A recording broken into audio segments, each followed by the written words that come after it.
Merci Sylvie. Bon, un petit complément.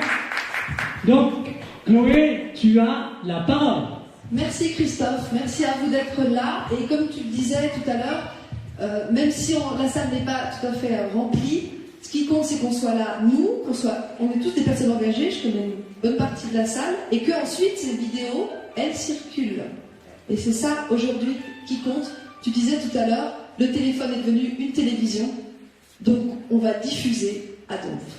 Aujourd'hui je vais vous parler du domaine qui est le mien, qui est celui de l'éducation, parce que je suis une enseignante de mathématiques. J'ai été licenciée le 30 septembre 2022, après 3 ans d'un acharnement et d'un harcèlement par l'État, donc l'État de Genève où sont basés l'OMS, l'ONU, Gavi, le Forum économique mondial et toutes les magnifiques organisations internationales intouchables qui ont mis en œuvre cette crise du coronavirus, du Covid-19, et vous verrez que ce n'est pas leur seul champ d'action à tous ces gens.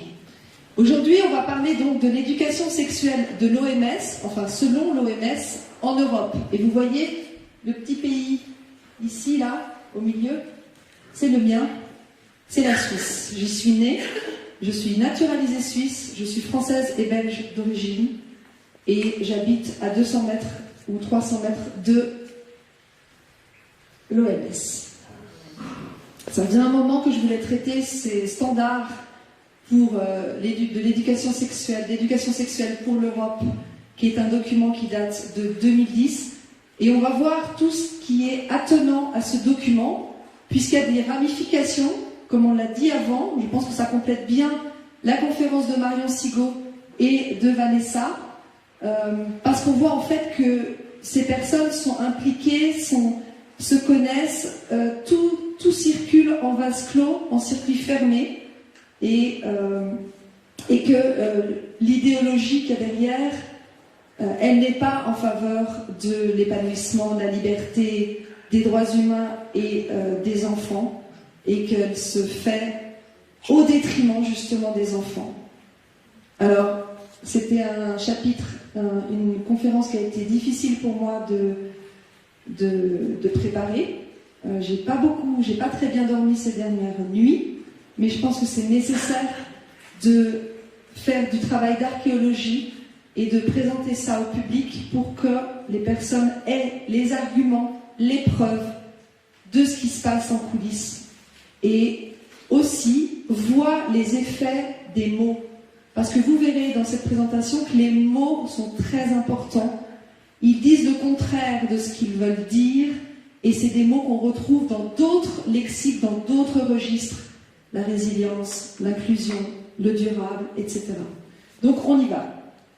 Alors la Suisse d'abord, ce petit pays où tout est concentré. Il est au centre de l'Europe, ne fait pas partie de l'Union européenne, et Genève, c'est ici, à l'ouest, et vous avez donc l'OMS, entre autres, qui est donc une organisation qui émane de l'ONU, et donc le siège est à Genève. Ça, c'était la conférence du 3 mars concernant le traité pandémie. Alors je fais une petite digression sur le traité pandémie qui est négocié à l'OMS pour rendre l'OMS décisionnaire dans les futures mesures contre les pandémies.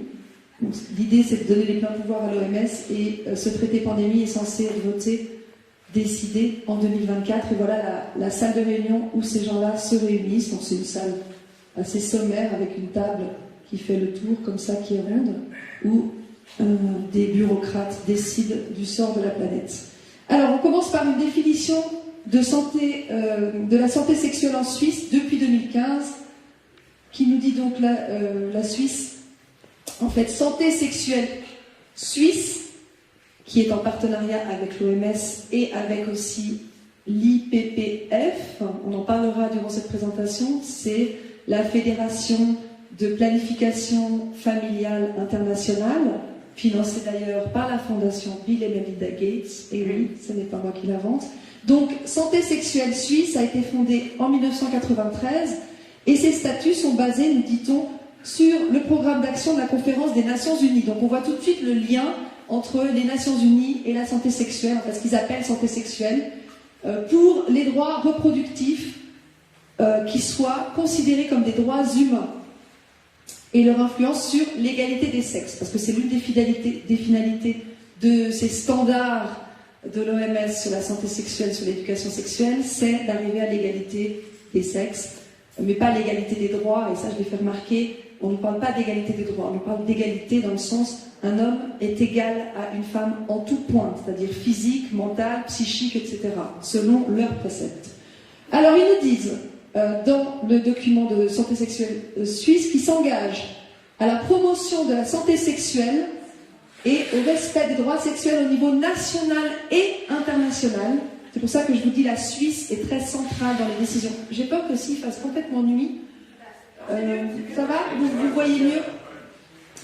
Donc voilà, on voit le rôle qui est national et international de cette organisation, cette fêtière de toutes les organisations qui parlent de santé sexuelle et d'éducation sexuelle en Suisse.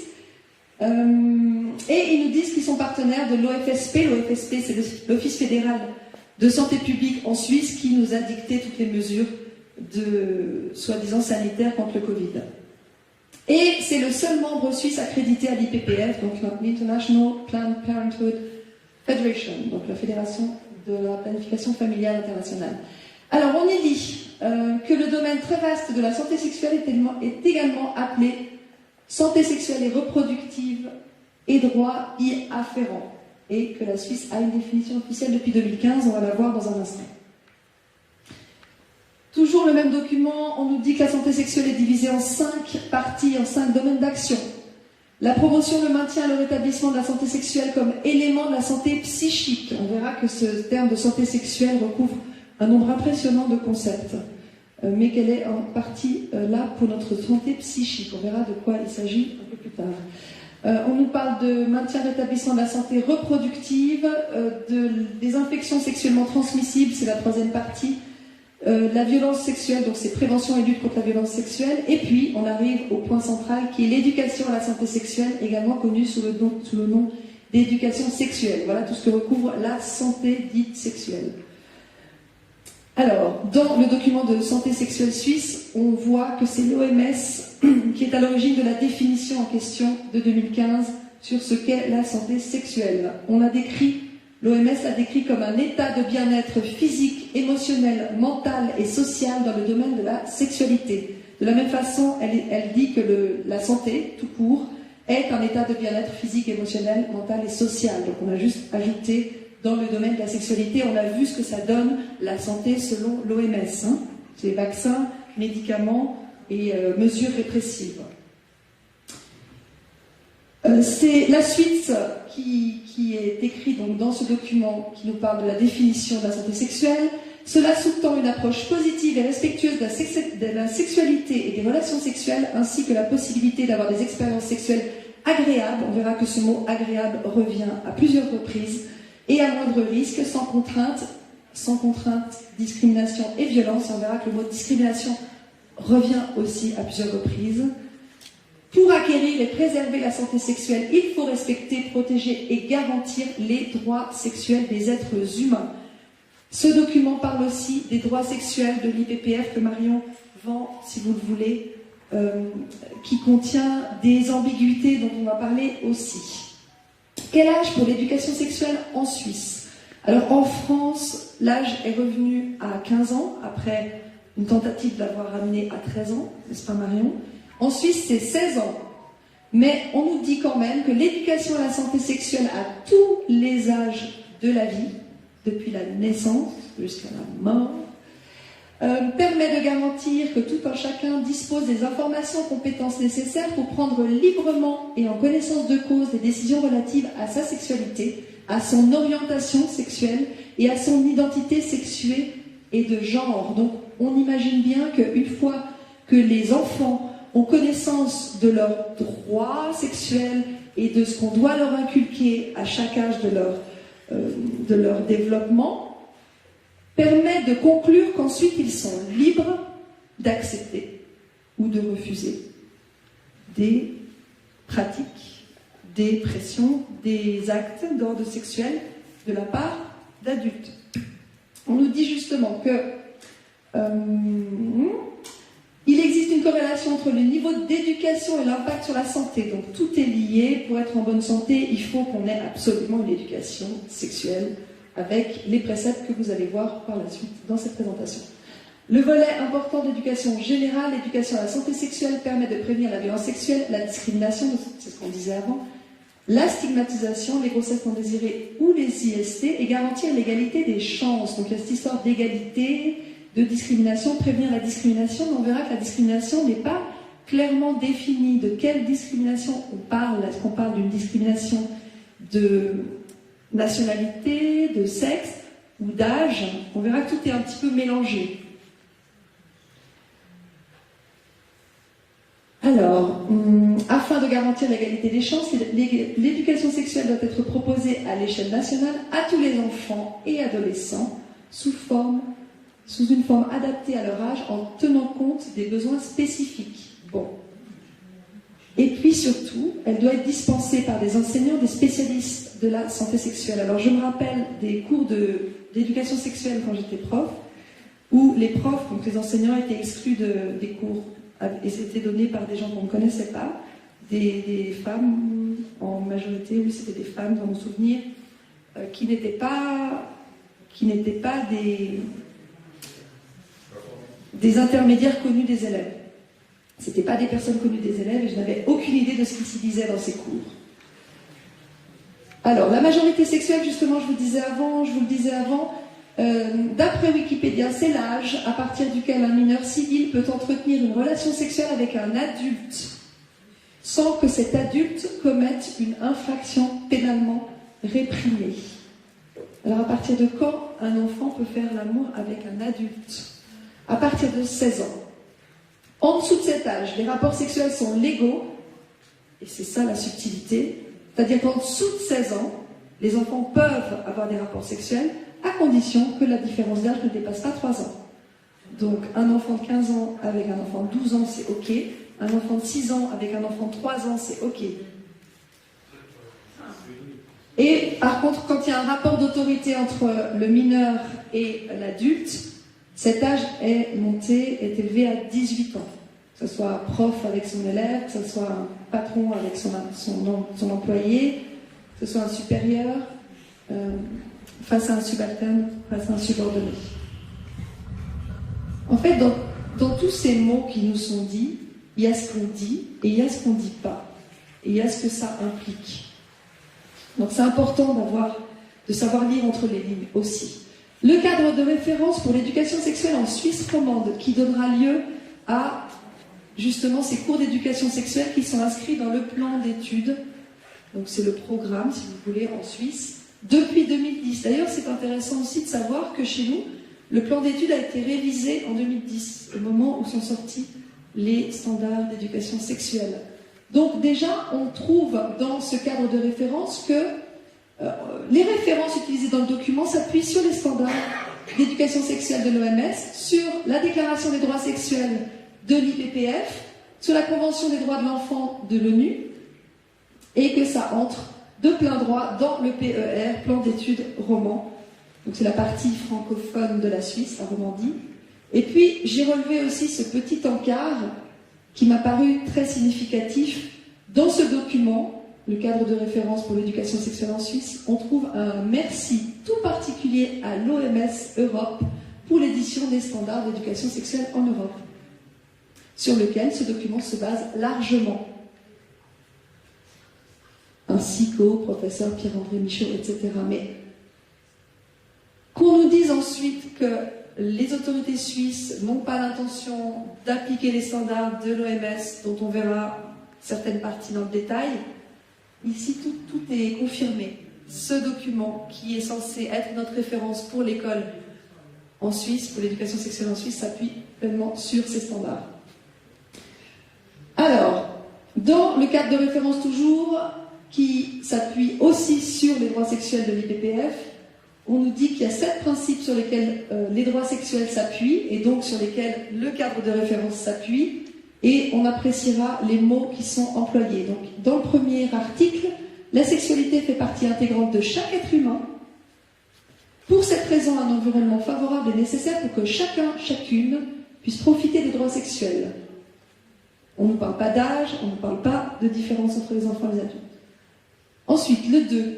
La protection et droits garantis aux personnes de moins de 18 ans diffèrent des droits des adultes quand même et doivent tenir compte des capacités évolutives des enfants. On ne parle pas d'âge, on nous parle des capacités évolutives. Autrement dit, un enfant qui a une capacité évolutive précoce pourra être amené à faire des choses qu'un enfant de son âge normalement ne ferait pas. On nous parle de non-discrimination. C'est une condition indispensable à la protection et à la promotion de tous les droits humains. Et comme les droits sexuels sont des droits humains, finissez la phrase. Mais on ne nous dit pas, encore une fois, sur quels critères se base cette non-discrimination. On nous parle de plaisir. La sexualité et le plaisir qui en découlent sont au cœur de la vie de tout être humain, qu'il choisisse de se reproduire ou non. Et puis les 3 derniers, dont je voulais aussi mettre en évidence le 7e, l'ensemble des droits sexuels et la liberté d'en jouir doivent être respectés, protégés et mis en application par les États. Vous remarquerez le vocabulaire utilisé. Donc c'est l'État qui gère toute cette partie de la sexualité qui est censée être un domaine lié à la vie intime, je le rappelle, des êtres humains.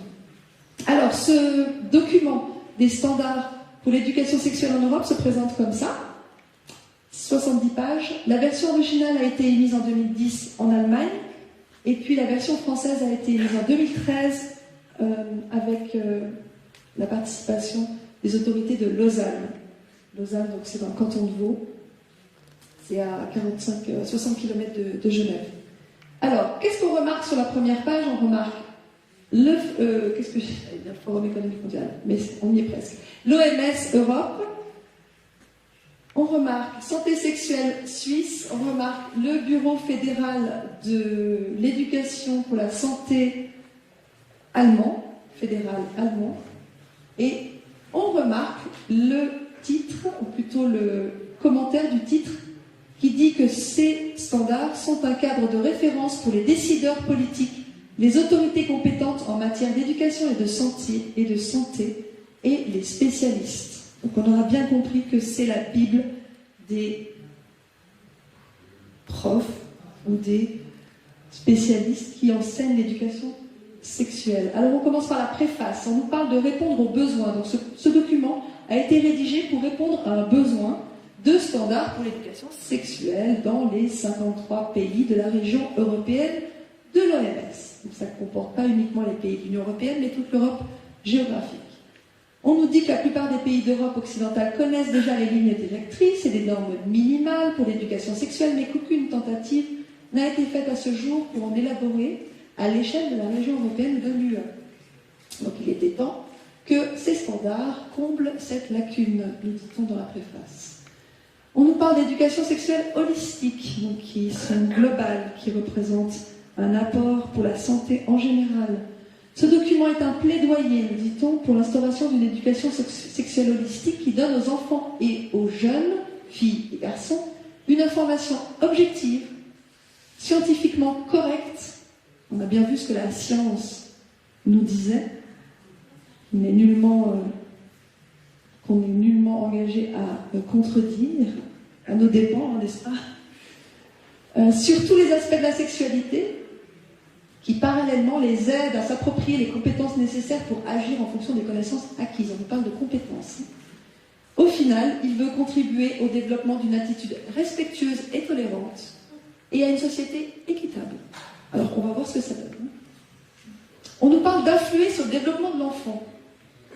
On nous dit, l'éducation sexuelle doit s'inscrire dans l'éducation au sens large, donc c'est un sujet transversal, qu'il s'agira d'amener dans plusieurs matières, à plusieurs niveaux, et influer sur le développement de la personnalité de l'enfant. Donc on nous dit que ces standards sont censés former l'esprit, le développement de l'enfant, et non pas accompagner les éventuelles questions légitimes des enfants, mais bien précéder les besoins de l'enfant. Par son caractère, d'ailleurs ils insistent, ils nous disent, par son caractère anticipatif, elle contribue à prévenir les effets potentiellement négatifs de la sexualité et à améliorer la qualité de vie, la santé, le bien-être. Oui, c'est toujours pour notre bien-être qu'on fait les choses complètement à sens contraire de la nature. C'est dire que l'éducation sexuelle holistique promeut la santé en général. Donc on met ça dans le grand bassin de la santé. Et comme la santé, c'est pour notre bien, circulez, ne vous posez pas trop de questions.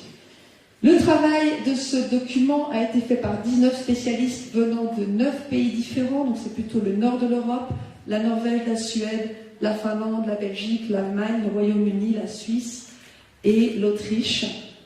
Et on retrouve donc la Fédération de la planification familiale, la santé sexuelle suisse, de nouveau l'IPPF, on retrouve l'UNESCO, la World Population Foundation, la fondation pour la population mondiale, financée aussi par la fondation Bill et Melinda Gates. J'ai été regardée ce matin, c'est très simple, vous allez sur le site de leur fondation, vous voyez tous les financements qu'ils donnent.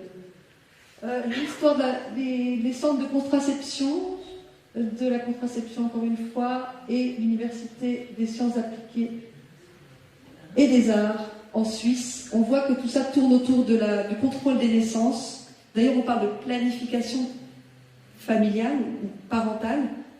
Pourquoi il s'agirait de planifier quoi que ce soit, en fait, si on réfléchit? Pourquoi ils s'appellent comme ça, ces organismes? Alors, l'introduction cette fois, ce que les enfants doivent savoir, c'est-à-dire que le présent document formule des standards recommandés pour l'éducation sexuelle et explique ce que les filles et les garçons devraient savoir et comprendre en fonction de leur âge. Vous verrez que les thématiques sont découpées en fonction des âges, ainsi que de leur inculquer quelles valeurs et attitudes ils devraient s'approprier afin de développer un comportement adéquat, positif et sain en matière de sexualité. Donc on nous explique comment ça marche et comment avoir le comportement adéquat en matière de sexualité. Je vous rappelle, et tout le monde le sait, que la sexualité fait partie de l'intime des personnes. De manière générale, le document veut servir à promouvoir la santé sexuelle, au moins c'est dit. Le rôle des professionnels. Alors, on nous dit en introduction de ce paragraphe qu'une grande part de l'apprentissage en matière de sexualité se déroule de manière informelle. Oui, c'est ce que j'ai dit avant. Ça fait partie de la sphère intime des personnes et des enfants, a fortiori. Pourtant, nous dit-on, les professionnels ont un très grand rôle à jouer. Les professionnels, c'est qui? C'est les écoles, les livres, les brochures, les dépliants, les CD-ROM, les sites éducatifs sur Internet, les programmes, les campagnes radio et télévision, et finalement les médecins, les personnels de médecine, les prestataires de services. Et on nous dit que ce document se concentre sur l'éducation sexuelle en classe scolaire. Alors comment s'est développée l'éducation sexuelle en Europe? Un petit historique qui nous est fourni en page 12. On nous dit que l'éducation sexuelle a officiellement démarré en Suède en 1955. Elle était obligatoire dans toutes les écoles en 1955. Ensuite en Allemagne en 1968. En Autriche en 1970. Aux Pays-Bas et en Suisse dans les années 70 toujours. Et puis la France vient un peu plus tard avec l'Angleterre, avec la Grande-Bretagne dans les années 1990, 2000, 2010. Et puis la suite, les pays du Sud rejoignent le mouvement plus tard. On nous dit aussi que la tendance générale depuis quelques décennies est à l'éducation sexuelle obligatoire. Et on précise, pour être sûr que tout le monde ait bien compris, qu'il n'y aura pas de clause d'exception qui permettrait aux parents de retirer leurs enfants de la classe s'ils ont des objections sérieuses par rapport au programme. C'est-à-dire votre enfant est obligé d'assister à ces cours. Quelques définitions nous sont prodiguées. En page 17, le sexe, c'est les caractéristiques biologiques qui définissent l'être humain, que ce soit un homme ou une femme. Je ne sais pas s'ils vont le réactualiser avec la tendance actuelle, mais bon. La sexualité est décrite comme un aspect central de l'être humain. Alors ça, on l'a déjà dit avant, donc on a bien compris que la sexualité est au centre de tout, selon l'OMS, tout au long de la vie, et comprend le sexe, les identités, les rôles sociaux associés au genre, l'orientation sexuelle, l'érotisme, le plaisir, l'intimité, la reproduction.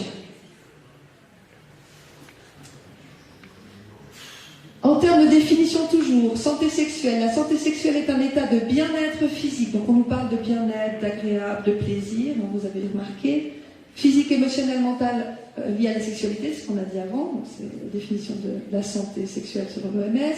Et l'éducation sexuelle signifie l'apprentissage des aspects cognitifs, émotionnels, sociaux, interactifs et physiques de la sexualité. Bref, il recoupe tout ce qui concerne ce qui se passe en dessous de la ceinture.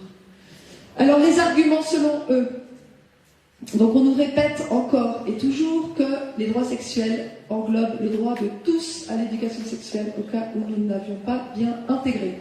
Il cite l'article 8 de la Déclaration des droits sexuels de l'IPPF qui dit que toute personne sans discrimination aucune a droit à l'éducation et à l'information nécessaire et utile pour l'exercice de sa citoyenneté dans les sphères privées, publiques, politiques. Tout est mélangé et aucune discrimination. On ne parle jamais de discrimination sur l'âge. On rejoint alors ces objectifs du millénaire. Ça vous rappelle peut-être d'autres objectifs qui vont suivre juste après, les objectifs du développement durable de l'ONU. Ça, c'est les ancêtres des objectifs, des 17 objectifs du développement durable, agenda 2030. Ces 8 objectifs-là sont arrivés à échéance fin 2015 et les 17 objectifs du développement durable les ont suivis. Donc ça, c'est les OMD, les objectifs du millénaire, c'est 2000-2015. Et on nous explique en page 22 que 3 de ces objectifs-là, 3 sur 8, concernent donc la santé sexuelle et l'éducation sexuelle. Il s'agit de l'objectif 3 sur l'égalité des genres, de l'objectif 5 sur la santé maternelle et de l'objectif 6 qui inclut le VIH et le sida. C'est combattre le VIH, le sida, le paludisme et d'autres maladies. Donc on voit le lien toujours avec le fameux développement durable qui est là pour notre bien-être et pour une harmonie entre tout le vivant, les plantes, les animaux, les êtres humains. On rappelle l'agenda 2030, 17 buts du développement durable auquel adhère Santé Sexuelle Suisse, donc c'est un partenaire de Santé Sexuelle Suisse, qui a été émis en septembre 2015 avec ses 17 objectifs, il n'y a pas de S à 17. Donc pas de pauvreté, plus de faim. J'ai mis en rouge les concepts qui concernent justement la santé sexuelle, l'éducation sexuelle, bonne santé et bien-être, éducation de qualité, je pense que j'aurais pu également mettre éducation de qualité dedans, égalité entre les sexes, eau propre et assainissement. J'en profite pour faire une petite parenthèse sur l'eau propre. En ce moment, c'est l'obsession de Macron et de l'ONU. L'eau propre, c'est-à-dire contrôler l'eau, comme le souhaitait Peter Brabeck, ex-président de Nestlé, qui est vice-président du Forum économique mondial d'ailleurs, qui disait en 2005 que l'eau était une denrée marchande comme les autres et qu'il s'agissait de la privatiser. Donc l'objectif, c'est de la contrôler, y compris l'eau des rivières, l'eau potable partout. Énergie propre et d'un coût abordable, travail décent, croissance, industrie, innovation et infrastructure, plus d'égalité, donc inégalité réduite, ville et communauté durable, on pense aux smart cities qui nous contrôlent du réveil au coucher, consommation, production responsable, lutte contre les changements climatiques. On ne parle pas de réchauffement, on parle de changement. Vie aquatique, donc contrôle de la vie aquatique, vie terrestre, contrôle de la vie terrestre, paix, justice, institutions efficaces, partenariat pour les objectifs mondiaux.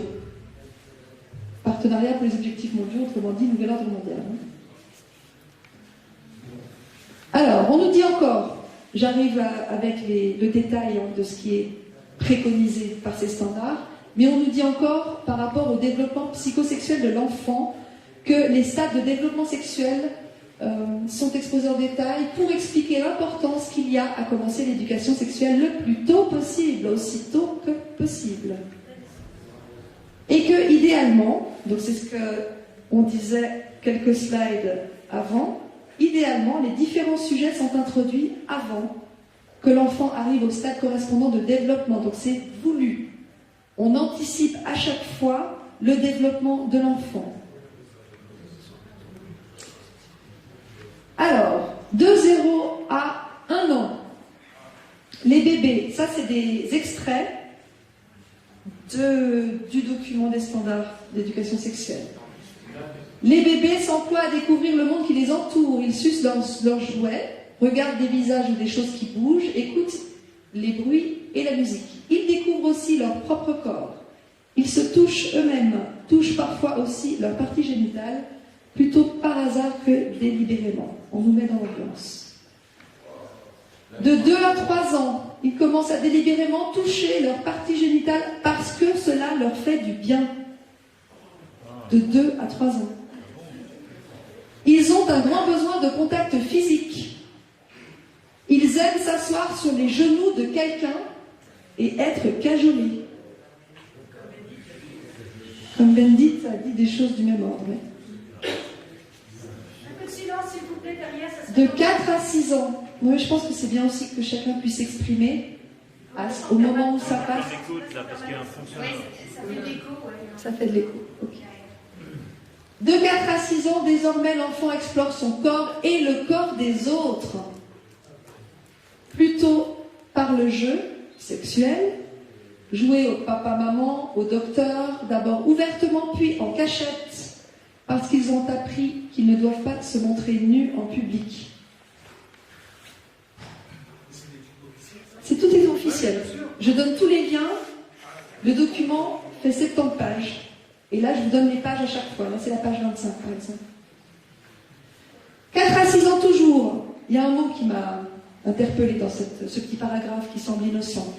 La phase des vilains mots. Les enfants découvrent les limites. Ils remarquent que dire certains mots suscite la réaction des gens. Comme c'est amusant et excitant, ils répètent ces mots. Pourquoi le mot excitant arrive dans ce paragraphe?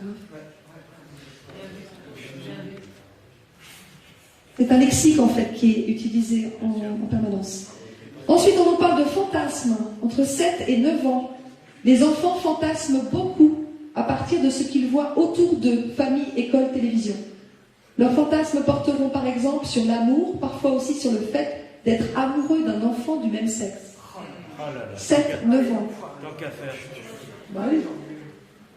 Les partenaires. Alors le mot partenaire aussi est utilisé de façon très ambiguë dans ce document. J'en ai relevé certaines parties. Page 28-29. On nous dit que les destinataires et les partenaires de l'éducation sexuelle peuvent se recouper et leurs rôles respectifs alterner. Ok, on verra qui sont les partenaires. Les jeunes en sont eux-mêmes le parfait exemple. On les considère souvent uniquement en tant que groupe cible, alors qu'ils sont aussi des partenaires influents. Donc les jeunes sont des partenaires. Ok. Ensuite, on nous parle de partenaires directs. Qui sont les parents, les enseignants, les travailleurs sociaux, les pères et les jeunes, le personnel médical et les conseillers. On nous parle de partenaires indirects, qui sont les décideurs, les concepteurs de programmes, les stratèges, les promoteurs et défenseurs, y compris des ONG, des politiques, des universités, des institutions juridiques et scientifiques, des organisations religieuses et culturelles, des organisations pour la jeunesse. Tout ça, c'est des partenaires. Enfants, parents, éducateurs, décideurs politiques, ONG, enseignants, etc. Et toujours des partenaires. L'éducation, nous dit-on, l'éducation sexuelle doit être interactive et participative. L'échange interactif entre enseignants, éducateurs et concepteurs de programmes d'une part et élèves de l'autre se fait à différents niveaux. Ils se fondent sur l'idée que les élèves doivent être respectés en tant que partenaires dans l'éducation sexuelle. Et enfin, les enseignants éducateurs doivent abandonner leur position hiérarchiquement supérieure et jouer un rôle de facilitateur pour permettre une communication à double sens et favoriser la discussion. Tous partenaires. On change de rôle. On se met en dessous, on se met au-dessus. La hiérarchie n'existe plus. C'est ça. Il n'y a plus besoin de tribunaux, alors. Non. Là, je crois qu'on comprend bien. Et puis maintenant, le vocabulaire toujours, on nous parle de matrice. On entre dans la matrice. C'est les explications en détail de ce qui est préconisé pour chaque âge. Page 33. Tiens. La matrice est l'ensemble des thèmes que l'éducation sexuelle devrait couvrir pour les différents groupes d'âge. Allons-y. Introduction à la matrice. On nous dit qu'il y a 6 groupes d'âge, 0-4 ans, 4-6 ans, 6-9 ans, 9-12 ans, 12-15 ans et 15 ans et plus. Je me suis arrêtée à 6-9 ans pour l'analyse de ce jour. Elle doit aider les enfants et les jeunes à prendre des décisions autodéterminées et informées. Donc on parlait de choix libre tout à l'heure. Ici, en fait, ensuite, une fois que les enfants sont au courant de tout ça, on ne pourra pas dire qu'ils n'ont pas été prévenus. Donc, qui ne dit mot consent, s'ils ne disent rien contre cela, c'est qu'ils consentent. Pour cette raison, chaque élément figurant dans une catégorie thématique, on verra qu'il y a 3 thèmes, enfin plutôt, il y a plusieurs thèmes et trois colonnes, qui sont l'information, les compétences et les attitudes. Alors, on nous explique pourquoi il faut commencer l'éducation sexuelle avant 4 ans. Vous verrez, c'est tout à fait logique. Parce que l'enfant est un être sexué dès la naissance. Parce que l'éducation commence dès la naissance, donc éducation, naissance, donc éducation sexuelle, puisque l'enfant est sexué. On mélange tous les mots et on fait des nouvelles phrases avec. L'éducation sexuelle fait partie intégrante de l'éducation générale. Elle est de toute façon dispensée aux enfants. Donc que l'OMS passe par là ou pas, en gros, ça ne change rien. C'est ça qu'ils nous disent. Alors on y va. 0 à 4 ans, page 38. Avant toute chose, donc, on a différentes... ça marche plus. Ah non, c'est ici. Différentes façons d'exposer les thèmes. Ici, vous avez du gras. Bon, on ne voit pas très bien, mais c'est censé être orangé un petit peu. Ça veut dire que le thème est nouveau, et s'il est en gras, c'est qu'il est principal. Et s'il est juste orangé, s'il est repassé en orange, souligné en orange, mais qu'il n'est pas en gras, ça veut dire que le thème a été évoqué dans l'âge précédent.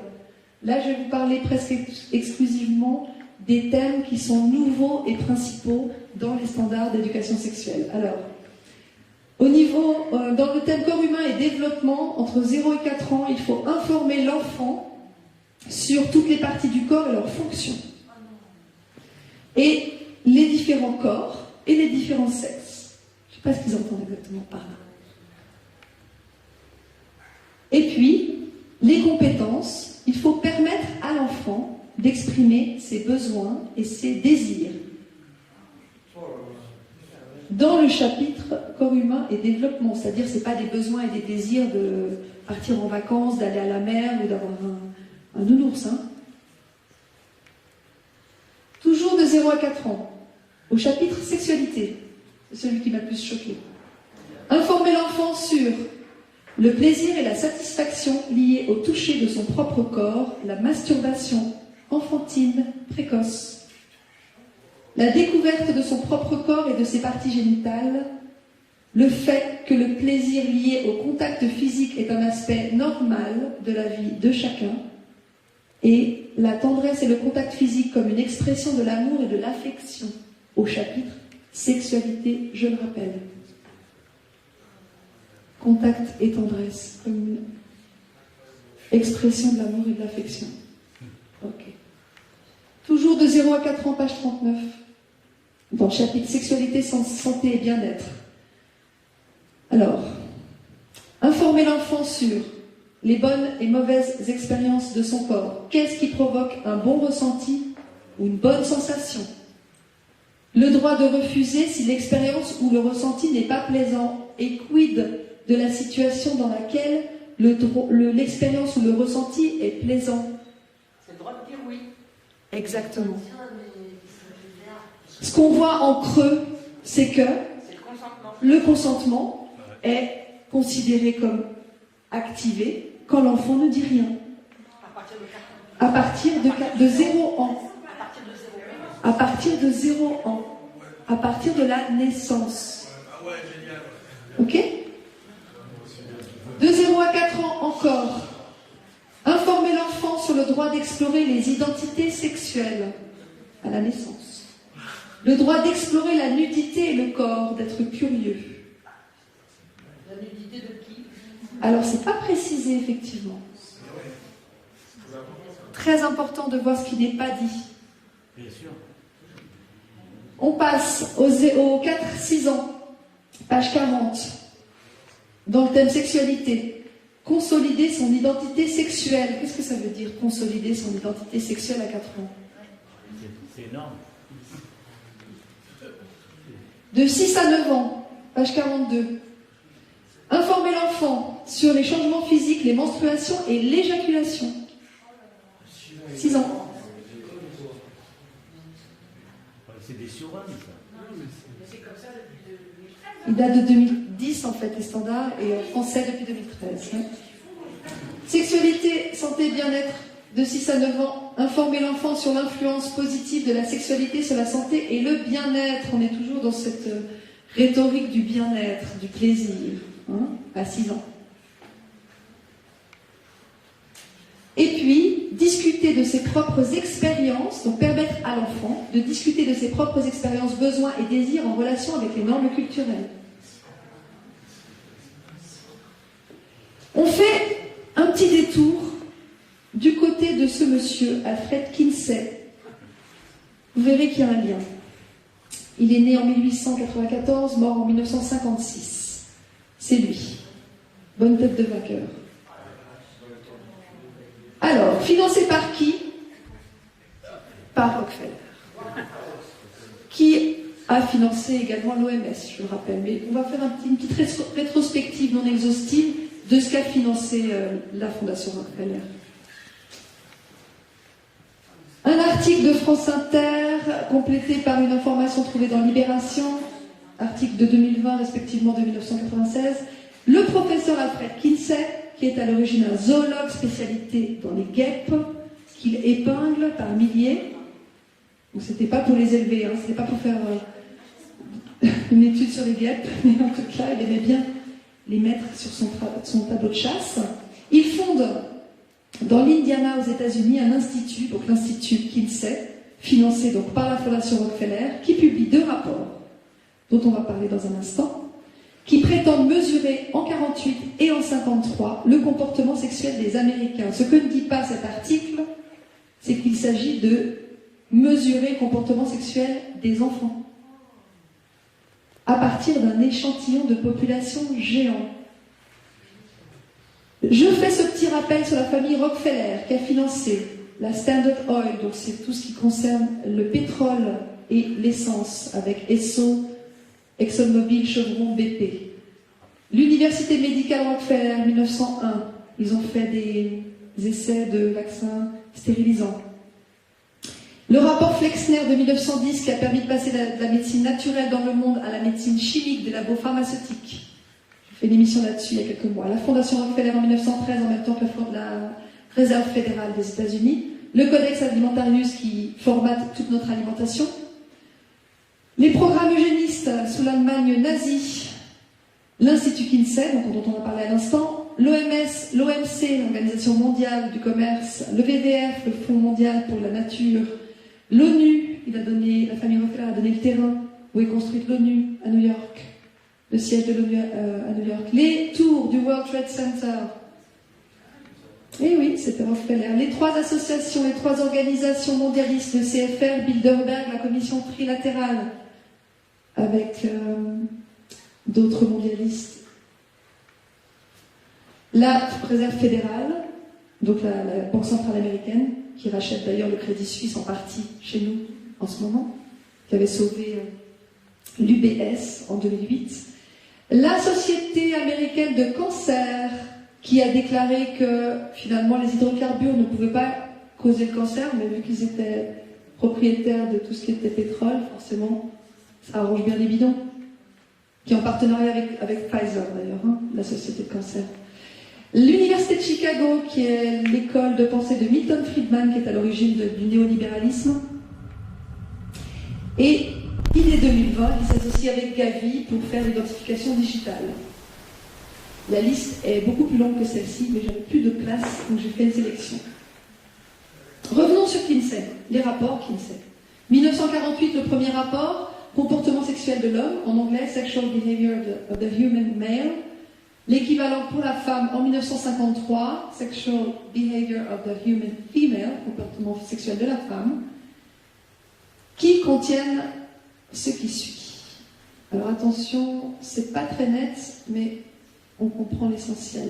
Donc celui-ci vient du rapport sur les hommes, 1948, qui s'appelle Expérience des orgasmes chez les préadolescents. Donc c'est ça qui est écrit ici. Qu'est-ce que c'est qu'un préadolescent? Ça commence à 2 mois. Ici vous avez les âges, donc vous avez 2 mois, 3 mois, 4 mois, 5 mois jusqu'à 12 mois.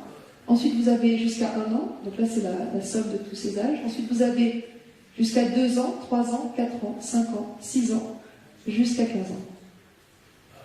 Alors, qu'est-ce qu'on voit? On voit en conclusion que 65% des enfants violés auraient, alors il n'évoque pas le terme de violé, ça c'est moi qui l'ai rajouté, auraient eu un orgasme. Donc c'est 206 enfants sur 317, donc 317 enfants testés. On ne sait pas exactement comment. Et on voit ici donc que les enfants de moins d'1 an sont au nombre de 28. Que sur ces enfants-là, ici vous avez à gauche cases not, c'est pas très facile, not reaching climax. Donc climax c'est orgasme. Donc ceux qui n'atteignent pas l'orgasme, il y en a 19 sur les 28, et ceux qui l'atteignent, il y en a 9, soi-disant. Ensuite, dans les âges qui sont un peu plus élevés, 2 ans, 3 ans, 4 ans, 5 ans, on voit d'après cette liste que ceux qui atteindraient, j'ai du mal à dire, ça me choque tellement, qui atteindraient l'orgasme sont plus nombreux que ceux qui n'atteignent pas. Et la tendance se confirme, jusqu'à donc obtenir presque le double, enfin le double, de ceux qui ont un orgasme, soi-disant, avec ceux qui n'en ont pas. C'est scientifique. C'est super scientifique. Ici, vous avez l'un des extraits du rapport, du rapport sur les mâles. Hein. Là, on nous dit c'est un exemple de multiples orgasmes sur les garçons préadolescents. On voit ici qu'un enfant de 4 ans a eu 26 orgasmes en 24 heures. On voit qu'un enfant de 2 ans a eu 4 orgasmes en 2 minutes. Un tous les 30 secondes. C'est sordide. C'est de l'esclavage. C'est plus que de l'esclavage, c'est de la torture, c'est de l'annihilation, c'est de la perversion profonde. Ici, vous avez un article qui date du 10 août 1998 de la Gazette de Montréal qui dit que le rapport Kinsey reposait sur un agenda pédophile. À cette époque, les médias étaient encore quelquefois indépendants. Et puis, vous avez cette dame, Judith Reisman, dont Marion Sigaud m'a fait connaître les travaux, qui a exposé le fameux Alfred Kinsey. Elle est décédée il y a 2 ans, le 9 avril 2021, 85 ans. Son combat, c'était sauver les enfants de ces adultes pervers qui veulent les sexualiser dans les faits, depuis la naissance, et le faire accepter par la société. Donc, ils veulent faire accepter par la société la sexualisation depuis la naissance des enfants. Elle se battait contre Alfred Kinsey à partir de 1947, juste avant le premier rapport. Donc, elle disait qu'un certain docteur Alfred Kinsey, père de la révolution sexuelle et de la théorie du genre, on verra par la suite que c'est lui qui a initié tout ça, s'était lancé dans des expériences de viol sur enfants. Elle a étudié les graphiques, les tableaux, dont je vous ai montré un extrait tout à l'heure, de ce médecin, qui n'est pas tellement médecin, il est zoologue, qui fournissait des données sur des bébés qui avaient eu des orgasmes. Elle relève, comme on l'a fait juste avant, comment ces bébés avaient-ils pu avoir des orgasmes et comment cela a-t-il pu être observé. Un enfant de 4 ans aurait eu 26 orgasmes en 24 heures. Quelques articles de journaux qu'il est difficile de lire, mais dont j'arrive à lire quand même ici. C'est donc le rapport Kinsey revisité, il date du 21 mai 1983. Et c'est un article qui explique donc que Judith Reisman attaque Alfred Kinsey en justice, qu'elle dit que ses expériences sont des abus et que ces enfants ont été soit drogués, soit forcés par le docteur Kinsey et ses collaborateurs. Et ça lui a coûté cher. Elle a été jusqu'au bout de sa démarche, jusqu'à ce qu'elle n'ait plus d'argent. Et elle a même été diffamée, comme quoi cette pratique n'est pas nouvelle, par les médias de l'époque, USA Today. Donc ça, c'est un article du 3 janvier 1984 qui s'appelle Porn Grant Tied to Anti-Kinsey Book. Donc ça veut dire subvention porno liée au livre anti-Kinsey. En fait, dans cet article, il décrit une subvention que Judith Reisman aurait reçue de $800 000 parle département de la justice anti-pornographie. Donc en fait, en gros, il diffame, il discrédite Judith Reisman en disant qu'elle a reçu des fonds pour faire ce qu'elle fait contre l'honnête et bienveillant Alfred Kinsey. Alors, le toujours bienveillant Alfred Kinsey est le héros de la Task Force LGBT aux États-Unis. En juin 2019, il était cité parmi les 50 pionniers et héros américains intronisés sur le mur d'honneur LGBT national. Là, il fait partie de la liste. J'ai arrêté la liste après son nom. Et vous avez donc le mur d'honneur national LGBTQ. Les 50 premiers, vous avez Alfred Charles Kinsey. Tout ça, c'est des extraits de documents officiels. Il n'y a que des extraits de documents officiels dans ma présentation.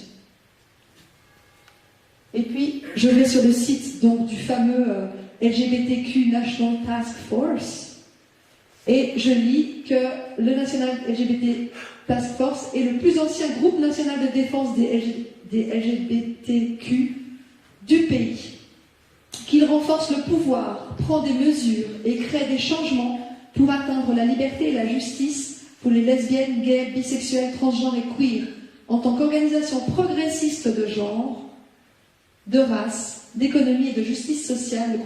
Le groupe de travail œuvre pour une société qui valorise et respecte la diversité de l'expression et l'identité humaine. Voyez-vous ça? Institut Kinsey, leur page LinkedIn. J'ai été curieuse, j'ai été voir. Donc on nous dit que leur créneau, c'est explorer la sexualité, les relations, le bien-être. Ces liens avec l'ONU. Sur le site de l'ONU, Nations Unies, on voit que l'Institut Kinsey a obtenu le statut consultatif spécial auprès de l'ONU dans son Conseil économique et social, ECOSOC, comme le Forum économique mondial. Donc, l'Institut Kinsey l'a obtenu en 2014, le Forum économique mondial l'a obtenu en 1995. Une dernière chose, cette brochure, une brochure qui est distribuée en Suisse, qui s'appelle Hey You, distribuée dès 12 ans dans toutes les écoles suisses. Évidemment sponsorisée par Santé Sexuelle Suisse toujours. On y trouve ces pages. Page 31, on nous parle de s'exciter seul ou avec d'autres personnes. Page 35, on parle de, là on voit le dessin en God, donc on nous parle de vibromasseur et de plug anneau. Et on voit aussi cette image, là. Donc des enfants à partir de 12 ans. On voit aussi ça, à la page 36, on parle de pénétration vaginale et anale. 12 ans. Heureusement, AU est sous le coup d'une plainte pénale déposée en novembre 2022 pour acte d'ordre sexuel sur les enfants, article 187, alinéa 1 du Code pénal suisse. Ma conclusion, par une association de défense des enfants, mais une vraie, pas une institutionnelle, une association de citoyens. Il faut les citer. Je vais les citer, en fait tout est dans mes réseaux, tout sera dans les sources. T'as raison. Merci. Absolument. Ma conclusion, OMS, ONU et pédocriminels sont comme les vampires, ils craignent la lumière. Alors allons-y, allumons les pleins phares. Merci à vous. Merci Chloé. Super. Alors, vous comprenez bien que ce que vient de dire, qui vient d'être enregistré, ça va circuler. S'il te plaît, est-ce que je peux rajouter quelque chose tout de suite? Vas-y. Parce qu'il ne faut pas le faire quand il est chaud. Tout ce qu'a dit, je confirme absolument tout, je veux dire, ça fait partie de mettre en mots. Je voudrais dire que... Ah, je voulais juste qu'on te voit mieux. C'est bon. La façon dont les orgasmes ont été obtenus sur les enfants par Kinsey, c'est ça qui est très très important, et Judith se les fait confirmer. Judith, je la connaissais personnellement, hein, elle est venue chez moi, elle dit que il est avéré que ce qui était considéré comme orgasme, puisque un enfant de 2 mois ne pouvait pas dire, c'était les hurlements, le halètement, les convulsions, les évanouissements et les tentatives de fuite des enfants. Voilà. Merci pour ça. Donc, là, Marion, elle vient de vous expliquer ce que c'était que le mensonge. Vous voyez? Eh bien, les mensonges, on les retrouve partout dans tous les domaines. Merci Voilà. beaucoup. Donc, en tout cas, Chloé, c'est... Tout est documenté. Voilà. Donc, C'est ça que j'aime faire, c'est vraiment mettre en lumière ce qui existe au niveau de ce qui est officiel. donc, on a des réunions, même si les images qui sont prises vont partir sur tous les réseaux, mais partout. Celles que vous avez prises avec vos téléphones et tout, vous aurez le droit de les publier, de les envoyer. Faites-les circuler. D'accord? Plus il y aura de monde qui feront circuler ces images-là, plus ça emmerdera le système. Et surtout, plus on sortira de ce système pervers. Donc voilà, donc c'était riche d'enseignements. Hein, donc en tout cas, Chloé... Merci beaucoup. Oui, donc, alors,